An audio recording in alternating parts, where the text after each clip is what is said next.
નમસ્કાર વહાલા વિદ્યાર્થી મિત્રો, સ્વાગત છે તમારું આપની મનપસંદ યુટ્યુબ ચેનલ મેથ્સ એન્ડ ઇંગ્લિશમાં. વહાલા વિદ્યાર્થી મિત્રો, આજના વિડીયો લેક્ચરમાં આપણે સ્વાધ્યાય 9.2ની અંદર પ્રશ્ન નંબર 11, પ્રશ્ન નંબર 12 અને પ્રશ્ન નંબર 13નું સોલ્યુશન કરવાના છીએ. જો વિદ્યાર્થી મિત્રો તમે હજુ સુધી આપણી યુટ્યુબ ચેનલ મેથ્સ એન્ડ ઇંગ્લિશને સબસ્ક્રાઈબ ન કરી હોય તો સૌ પ્રથમ ચેનલને સબસ્ક્રાઈબ કરી દેજો તથા આજના વિડીયોને લાઈક પણ કરી દેજો. તો ચાલો સોલ્યુશનની શરૂઆત કરીએ. પ્રશ્ન નંબર 11, 6 સેન્ટીમીટર બાજુવાળા ચોરસ આકારના એલ્યુમિનિયમ પતરામાંથી 2 સેન્ટીમીટર ત્રિજ્યાવાળું વર્તુળ કાપવામાં આવે છે. બાકીના પતરાનું ક્ષેત્રફળ કેટલું?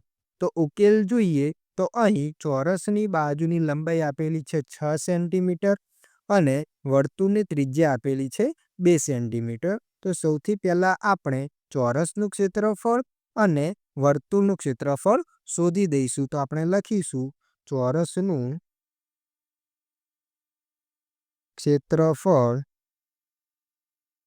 બરાબર લંબાઈ ગુણ્યા લંબાઈ.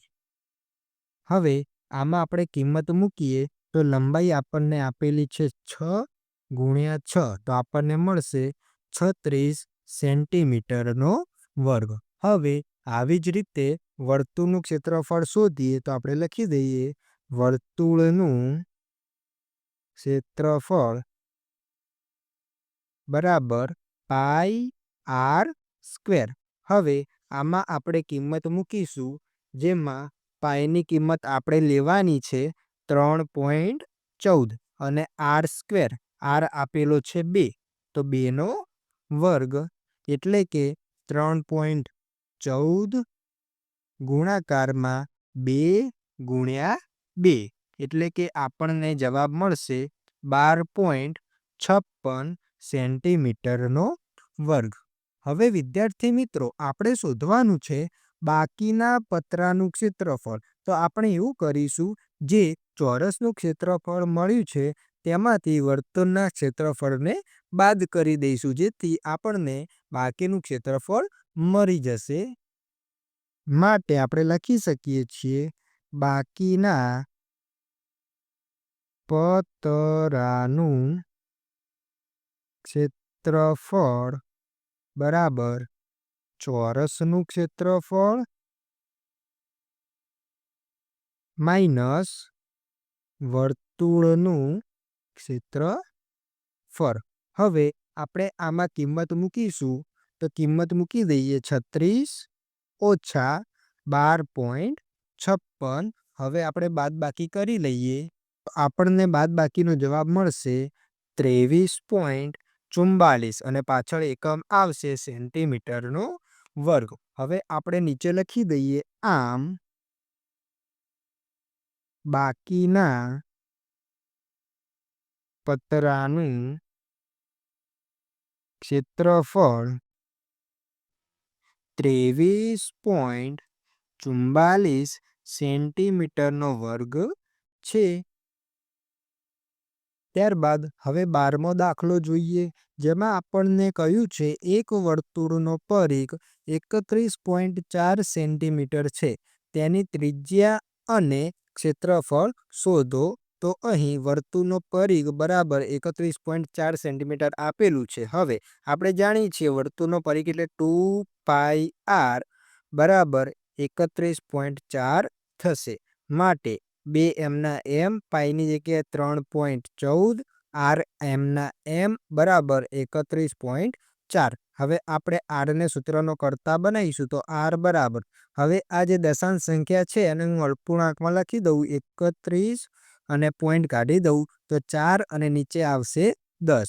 હવે ગુણાકારમાં આવશે, અહીંથી પોઈન્ટ દૂર થાય એટલે આવશે 100, ભાગાકારમાં આવશે 314 અને ગુણ્યા 1/2, કારણ કે 2 પણ ગુણાકારમાં છે. આ બાજુ લઈ જઈશું તો ક્યાં જશે? ભાગાકારમાં. હવે 314 કેન્સલ થઈ જશે, 1 0 કેન્સલ અને 2 50 10 આપણને મળી જશે. એટલે આપણે કહી શકશું અહીં માટે આર બરાબર 5 સેન્ટીમીટર. હવે આપણને ત્રિજ્યા મળી ગઈ છે, તો આપણે વિદ્યાર્થી મિત્રો ત્રિજ્યાના આધારે વર્તુળનું ક્ષેત્રફળ શોધી શકીએ છીએ. તો અહીં આપણે લખી દઈશું માટે વર્તુળનું ક્ષેત્રફળ બરાબર પાઈ આર સ્ક્વેર બરાબર. હવે આપણે આમાં કિંમત મૂકીએ તો પાઈની જગ્યાએ 3.14 અને ગુણ્યા આરની જગ્યા 5નો વર્ગ એટલે કે આપણને મળશે 3.14 ગુણ્યા 5નો વર્ગ એટલે કે 25. હવે આપણે 3.14 ગુણ્યા 25 કરીશું, જેનો જવાબ આપણને મળશે 78.5 સેન્ટીમીટરનો વર્ગ. તો તમે અહીં જોઈ શકો છો, આપણને ત્રિજ્યા મળી 5 સેન્ટીમીટર અને તેનું ક્ષેત્રફળ મળ્યું 78.5 સેન્ટીમીટરનો વર્ગ. ત્યારબાદ હવે 13મો પ્રશ્ન જોઈએ. એક વર્તુળાકાર ફૂલનો બાગ ચારે બાજુથી 4 મીટર પહોળા રસ્તાથી ઘેરાયેલો છે. બાગનો વ્યાસ 66 મીટર છે. રસ્તાનું ક્ષેત્રફળ કેટલું થાય? તો ઉકેલ. અહીં નાના વર્તુળનો વ્યાસ 66 મીટર આપેલો છે અને રસ્તાની પહોળાઈ પણ આપેલી છે 4 મીટર. તો સૌથી પહેલા આપણે શોધી દઈશું કે નાના વર્તુળ એટલે કે બાગની ત્રિજ્યા બરાબર 66 ભાગાકારમાં 2 એટલે કે આપણને મળશે 33 મીટર. ત્યારબાદ હવે આપણે મેળવીએ મોટા વર્તુળની ત્રિજ્યા. મોટું વર્તુળ કયું? તો વિદ્યાર્થી મિત્રો બાગ વત્તા રસ્તાને મેળવીને જે વર્તુળ બનશે તે. તો આની ત્રિજ્યા થશે 33 વત્તા 4 એટલે કે 37 મીટર. કારણ કે બાગની ત્રિજ્યા છે 33 મીટર અને રસ્તાની પહોળાઈ છે 4 મીટર. તો આ બંનેનો સરવાળો કરીશું તો આપણને મોટા વર્તુળની ત્રિજ્યા પણ મળી જશે. હવે આપણે શું કરીશું? તો કે આ બે વર્તુળનું ક્ષેત્રફળ શોધી દઈશું અને મોટા વર્તુળના ક્ષેત્રફળમાંથી નાના વર્તુળનું ક્ષેત્રફળ બાદ કરી દઈશું. હવે આપણે અહીં લખી દીધું છે રસ્તાનું ક્ષેત્રફળ બરાબર મોટા વર્તુળનું ક્ષેત્રફળ ઓછા નાના વર્તુળનું ક્ષેત્રફળ. તો આપણે કિંમત મૂકીએ પાઈ આર સ્ક્વેર ઓછા એટલે R1 લખીએ અને પાઈ R2 સ્ક્વેર. હવે આ બંનેમાંથી પાઈ સામાન્ય લઈ લઈએ તો અંદર વધશે R1 સ્ક્વેર ઓછા R2નો સ્ક્વેર. હવે આમાં કિંમત મૂકીએ તો પાઈની કિંમત આપણે લઈશું 3.14. હવે આરનો વર્ગ એટલે કે આર આપણને મળશે 37નો વર્ગ ઓછા R2 એટલે 33નો વર્ગ. હવે આપણે કિંમત મૂકીએ 3.14. હવે વિદ્યાર્થી મિત્રો 37નો વર્ગ આપણને મળશે 1369 ઓછા 33નો વર્ગ આપણને મળશે 1089. હવે 3.14 એમના એમ રહેશે. આપણે જ્યારે 1369 માંથી 1089 બાદ કરીશું તો આપણને મળશે 280.